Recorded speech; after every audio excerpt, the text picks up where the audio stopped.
Olá, meus amigos, estamos chegando com um novo programa. Quero agradecer a você que me acompanha sempre através da TV, das redes sociais, do Facebook e principalmente através do nosso site, o advjus.net. Muito obrigado pela companhia de sempre. Hoje, com imensa satisfação, nós estamos recebendo o Dr. Olavo Alves Ferreira. O Dr. Olavo Augusto Viana Alves Ferreira é procurador do Estado de São Paulo, doutor e mestre em Direito pela PUC também de São Paulo, professor do programa de mestrado em Direito da UNAERP. Ele é autor de inúmeras obras jurídicas. A última é essa aqui, ó. Muito legal. A nossa pauta de hoje, Direito Constitucional, Aplicação Prática. O ADVJus está no ar. Fique aqui.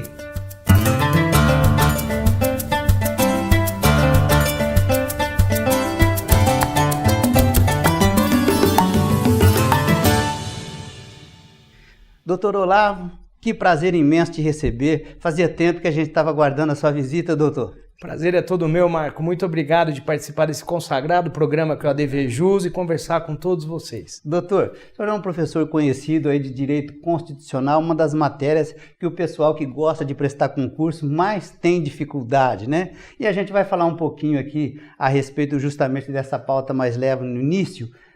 O que mais segura os candidatos aí nos concursos, né? Inclusive também no exame da OAB. Eu queria começar te perguntando, a menina dos olhos de todo mundo, evidentemente que é sim, aquele pessoal que está ali acabando a faculdade, fazer o concurso público, né?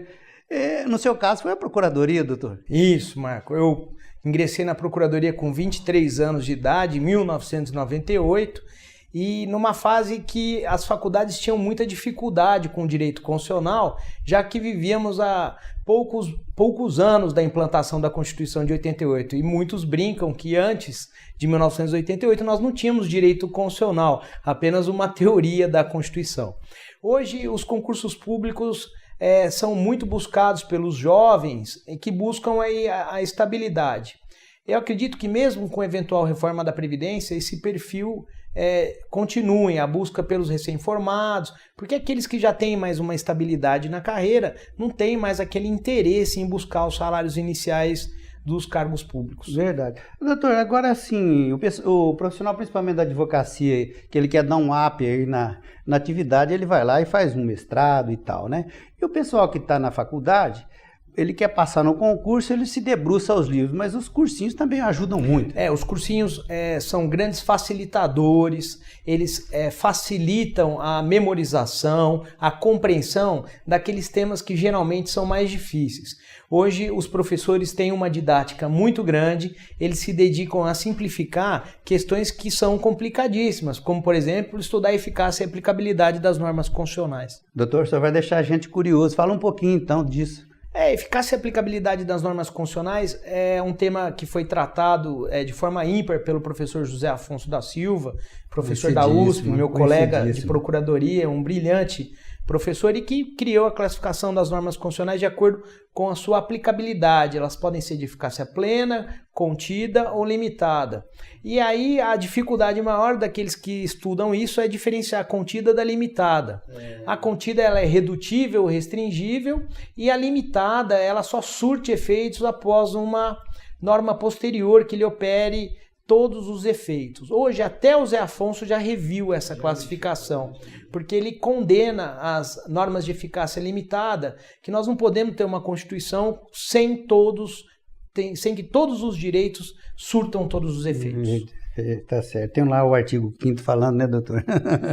Doutor, agora é o seguinte, desde a época, né, do seu ingresso, evidentemente que muita coisa mudou, e uma das coisas que eu acho que é um fator de complicação para quem quer entrar é que agora é um número bem maior, provavelmente, de quando foi o seu ingresso. Além disso, o que o senhor reputa que é mais difícil para o candidato? Olha, é até interessante o seu comentário. No meu concurso foram 11.493 inscritos. Já na minha época, em 1998, já havia uma grande concorrência, mas eu costumo falar que nós só temos uma concorrência na vida, conosco mesmo. Você sempre concorre com os seus problemas. Por isso que quem vai prestar concurso tem que buscar um autopoliciamento. Um autopoliciamento quanto ao tempo, um autopoliciamento quanto à linguagem, escrita, verbal, porque tem exames orais, um autopoliciamento quanto à qualidade do seu tempo de estudo, porque não adianta você estudar com o computador ligado, com o celular à vista, com o telefone fixo tocando, você tem que se isolar do mundo e dedicar efetivamente aquele período de tempo, verificando depois se aquilo que você estudou, você tem acerto nas questões. Importante. Então, assim, é algo muito complexo e que exige muito rigor, auto-rigor, na verdade. Disciplina, né, e disciplina. Pura disciplina. Disciplina. Doutor Olavo, agora, evidentemente que ele tem que dar ali um peso para todas as matérias, mas é correto também afirmar que uma das matérias que mais tiram aí o sono da moçada é o direito constitucional. Na minha época, já o direito constitucional já era muito exigido dentro do direito civil, dentro do direito tributário, dentro do direito financeiro. Eu, por exemplo, tive direitos humanos como matéria autônoma, examinadora Flávia Pelvezan. Então, o direito constitucional, ele, como a nossa Constituição é muito extensa, ele acaba invadindo todos os outros ramos com uma característica muito importante, que é a da supremacia da Constituição. E temos processo civil, processo penal, direito do consumidor na Constituição. Então, sempre, todo e qualquer estudo deve partir da norma constitucional, em virtude da sua supremacia. Doutor, o que está acontecendo, né? Porque, de primeiro, a gente, algum tempo, vamos colocar melhor, algum tempo atrás, parece que a gente vivia um problema de um pouco mais de estabilidade, né? E hoje a gente observa que a coisa está bem conturbada. O que está acontecendo, doutor? Olha, são várias as razões e eu acredito que fogem um pouco da minha área de estudo, mas o que eu verifico é que no plano dos tribunais superiores, os ministros falam abertamente que primeiro eles identificam o resultado que eles querem alcançar no julgamento e depois eles buscam a fundamentação. Portanto, você não tem segurança jurídica nesse tipo de adoção de metodologia, porque o correto é que se parta das normas vigentes. A partir das normas vigentes, você tem previsibilidade das consequências jurídicas da sua conduta. E essa nova modalidade de utilização da interpretação, o casuísmo, excepcionando as circunstâncias do caso concreto, só geram insegurança. E daqui para frente, se não buscarmos segurança, não sairemos de nenhum tipo de crise jurídica ou financeira, porque só há investimento com segurança jurídica. É verdade, é isso mesmo. Olha, você está comigo aqui no ADV Justo, que vai fazer um ligeiro intervalo comercial, mas você sabe, aqui é rapidinho. Aguarde, por favor, voltamos já já. Quali System Informática, automação em serviços para a área do direito. Desenvolvemos o Quali Jurídico com controle de processo, agenda, gerenciador eletrônico de documentos, andamentos processuais, relatórios com filtros e controle financeiro. Oferecemos consultoria, assessoria, suporte técnico, projetos de infraestrutura com rapidez, segurança e ética. Quali System Informática. João Arcadepani Filho 137, 3234-2720. Espaço Homo. Zezinho Alfaiate, confecção e aluguel de trajes, 3234-7544. A Demartim fabrica e vende estofados de alta qualidade com preço justo e ótimas condições de pagamento. Possui grandes variedades em opções de cores e modelos com sofisticação e muito bom gosto. Estofados direto da fábrica, sob medida, com 10 anos de garantia na estrutura. Conheça a Demartim Estofados. 3 lojas em Ribeirão. Espaço Interlar do Novo Shopping, Avenida Presidente Vargas 1672 e Coelho Neto 71. Ok, estamos de volta então. Hoje nós estamos recebendo honrosamente a presença do Dr. Olavo Alves Ferreira. A nossa pauta, Direito Constitucional, aplicação prática. Dr. Olavo, eu gostaria que o senhor fizesse aí agora uma reflexão, resumidamente, sobre o controle da constitucionalidade.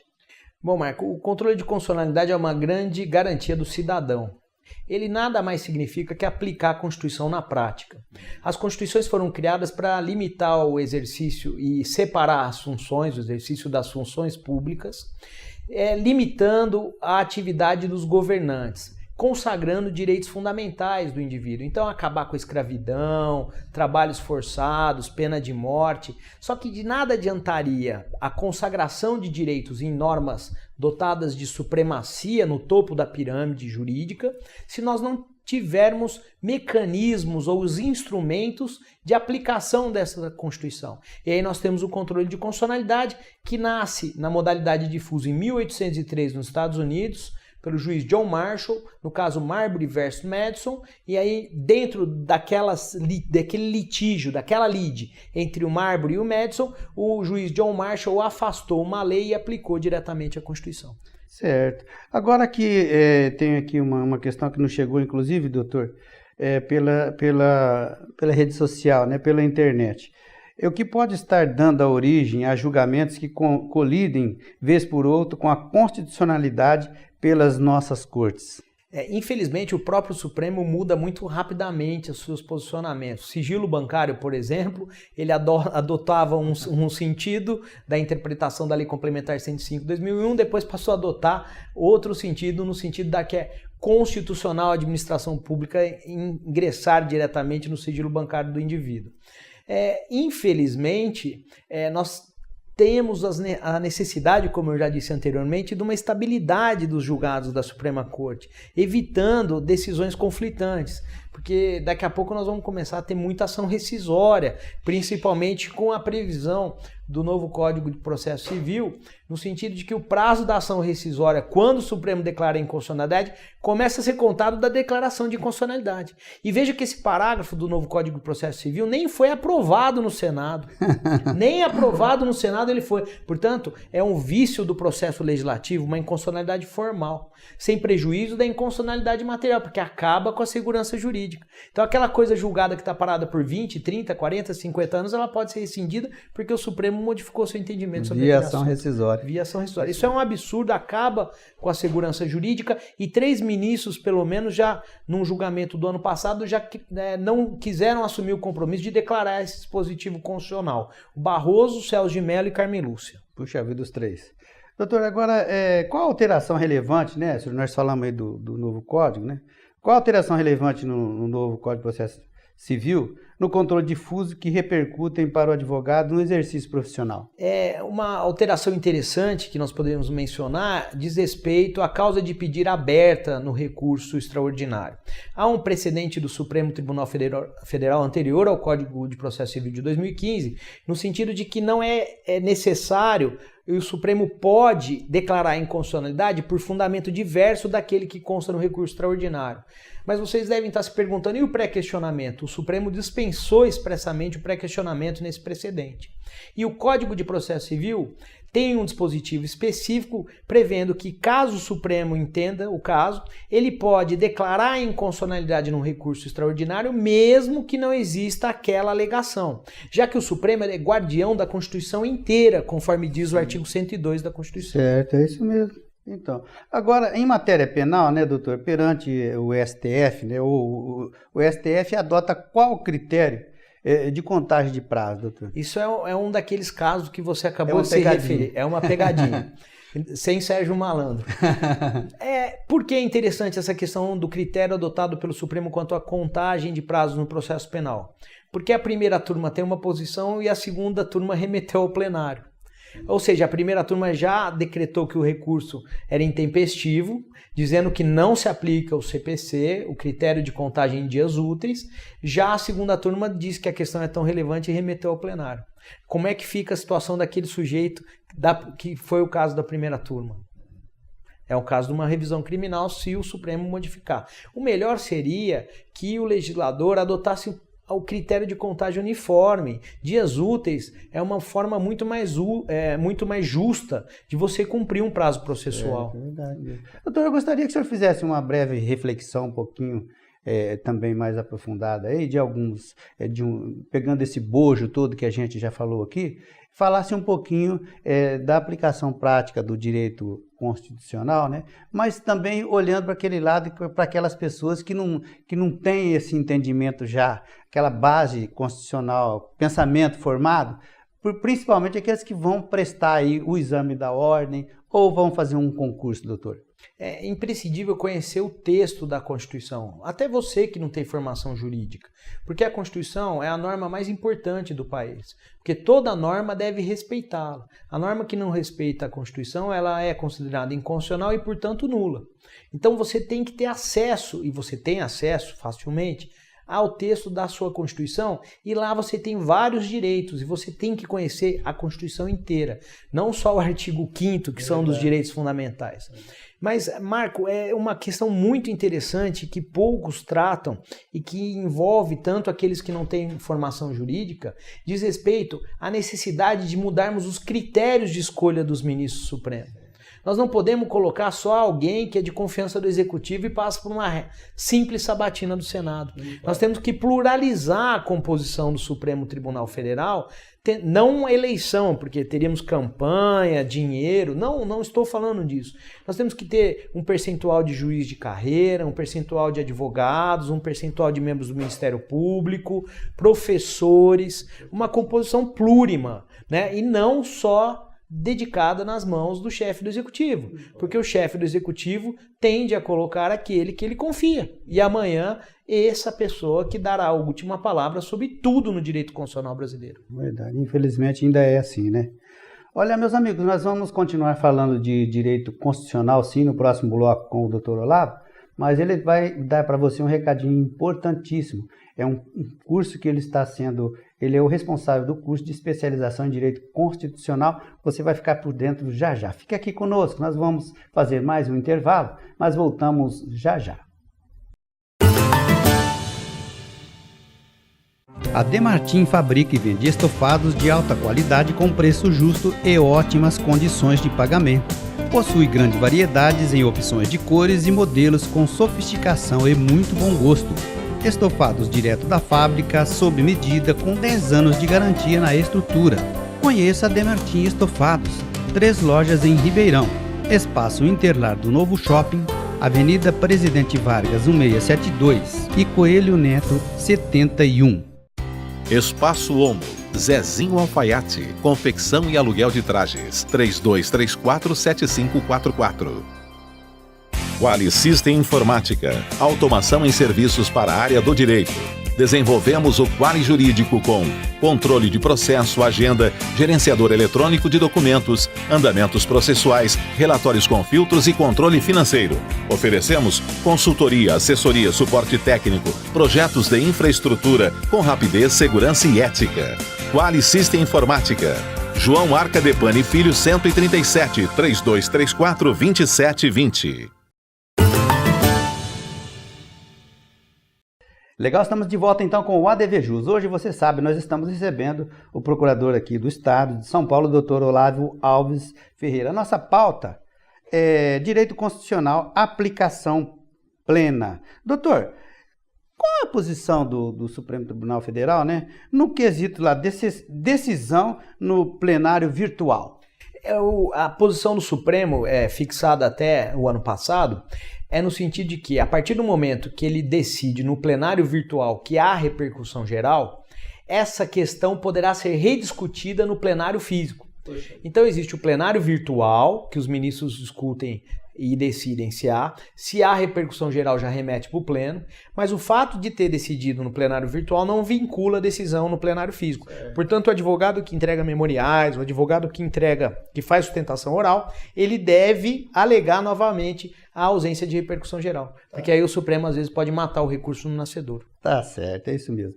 Olha, meus amigos, agora eu quero falar para vocês a respeito aqui, do curso de especialização em Direito, né, no qual o doutor Olavo, ele tem aí também, juntamente, né, uma dupla fortíssima, doutor Olavo e doutor Fernando Gajardoni, para quem a gente quer mandar aqui um fraterno abraço, que já esteve com a gente aqui no ADVJus. Doutor Olavo, gostaria que o senhor falasse um pouquinho.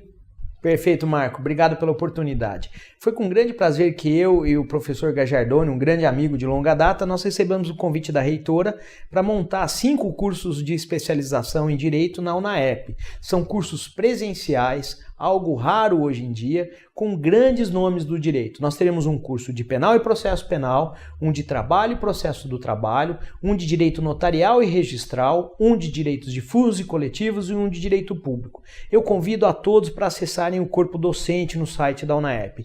Nós conseguimos trazer os grandes nomes do direito. Rogério Sanches Cunha, Maria Silvia Zanella de Pietro, grandes professores de direito do trabalho e processo do trabalho, grandes autoridades do direito notarial e registral, desembargador-presidente da seção de direito público, Dr. Dipe. Então eu convido todos a conhecerem esse corpo docente e também os nossos convênios, que conseguem aí chegar a 10% de desconto para grupo de 5 alunos, mais 5% para aqueles que respeitarem a pontualidade. Tá certo.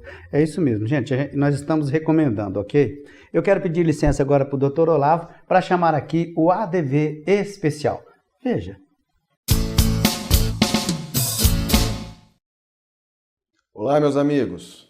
Dando sequência às questões dos debates societários, hoje abordaremos o tema que é a desconsideração da pessoa jurídica, que ocorre quando o juiz, mediante requerimento, autoriza que os bens particulares dos administradores ou dos sócios sejam utilizados para pagar as dívidas da empresa. Tal questão pode ocorrer em duas situações: quando há desvio de finalidade, que é quando há ato intencional dos sócios em fraudar terceiros utilizando a empresa como um escudo, ou quando existe confusão patrimonial, que é na verdade a não separação entre o patrimônio da empresa e o dos sócios. Exemplos disso são as despesas pessoais dos sócios, que são pagas com os cartões de crédito da empresa, os veículos em nome da empresa que são utilizados pelos sócios, funcionários registrados em nome da empresa, que na verdade prestam serviços pessoais ou domésticos para os sócios, né?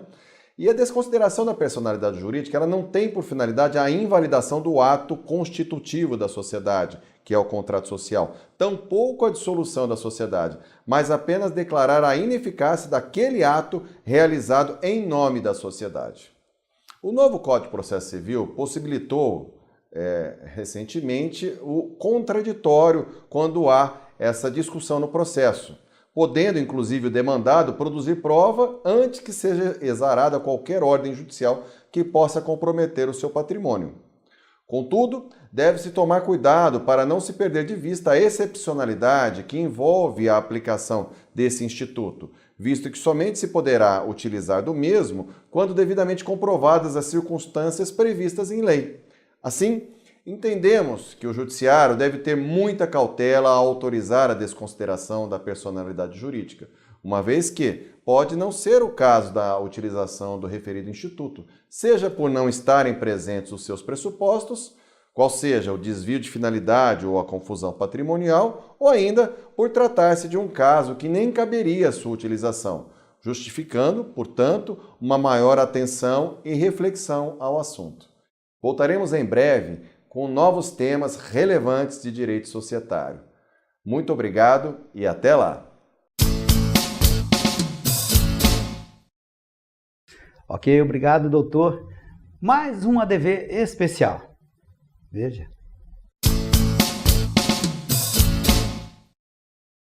Olá, amigos, tudo bem? Hoje eu vou dar continuidade e vou falar um pouco sobre delação premiada. A delação premiada é um instituto que está em voga, está na moda, a gente vê nos jornais, mas ela já existia dentro do Código Penal em algumas leis extravagantes já há algum tempo. Ela foi agora recentemente regulamentada na Lei da Organização Criminosa, a 12.850 de 2013. Para ser aplicada a delação premiada, ela tem que ser aplicada dentro dessa lei, que seria uma organização criminosa. Então, não é em qualquer crime que ela faz ser aplicada. Tem que ter a organização criminosa, que para essa lei tem que existir mais de 4 pessoas, tem que ter uma divisão de tarefas, os crimes têm que ser com pena maior de 4 anos e ter também um caráter transnacional. Dentro desse perfil, aqui a gente vai estar dentro de uma organização criminosa que, por consequência, vai permitir uma delação premiada. Como eu disse, ela já existia em alguns sistemas, como o Código Penal, no artigo 159, na Lei de Drogas, na Lei contra a Ordem Tributária, e agora foi regulamentada. A delação premiada, na verdade, ou como a lei chama de colaboração premiada, ela pode ser aplicada em qualquer fase. E um dos benefícios que ela pode instituir é o perdão judicial. O juiz pode distinguir o processo, pode até mesmo reduzir uma pena até 2/3 e pode ter até a conversão de uma pena em restritiva de direito. Mas para isso tem que ter alguns requisitos. Quando o delator for fazer essa delação premiada, ele tem que identificar todos os participantes dessa organização criminosa, ela tem que recuperar o produto do crime e tem que ajudar na investigação. Se não ocorrer essa ajuda, essa identificação ou até mesmo essa recuperação, ele não vai fazer jus a essa delação. Mas o que é mais importante aqui no ponto é que essa delação pode ser feita diretamente com o delegado, com o promotor e depois é homologado pelo juiz. O juiz entra na última fase, ele só vai homologar essa delação premiada e vai observar se os requisitos legais foram preenchidos. O detalhe importante que eu queria falar com os colegas é que em toda essa fase tem que existir a participação do advogado. Então agora, diante desse novo instituto, os advogados terão participação efetiva e eu penso também que será uma nova alternativa de defesa dentro dos casos em que há a possibilidade de delação premiada. Portanto, gente, é isso. Até a próxima. Muito obrigado, doutor André. Doutor Olavo, quero te agradecer imensamente a visita aqui ao nosso estúdio, agradecer ao livro Direito... Controle de Constitucionalidade e seus efeitos. Quero te agradecer também ao Controle da Constitucionalidade, o livro maravilhoso que o senhor também nos presenteou, e quero deixar aqui as portas abertas para uma nova visita, será sempre um prazer. Marco, muito obrigado. O prazer foi todo meu, eu estou em férias e hoje garanto para vocês que foi um dia de férias, uma conversa tão agradável. Muito obrigado. Tá certo. É isso mesmo. Meus amigos, nós ficamos por aqui, mas prometemos voltar breve com um novo programa. Eu quero pedir para você se inscrever em nosso canal do YouTube, youtube.com/advjusnet. Inscreva-se. Um forte abraço. Até o próximo.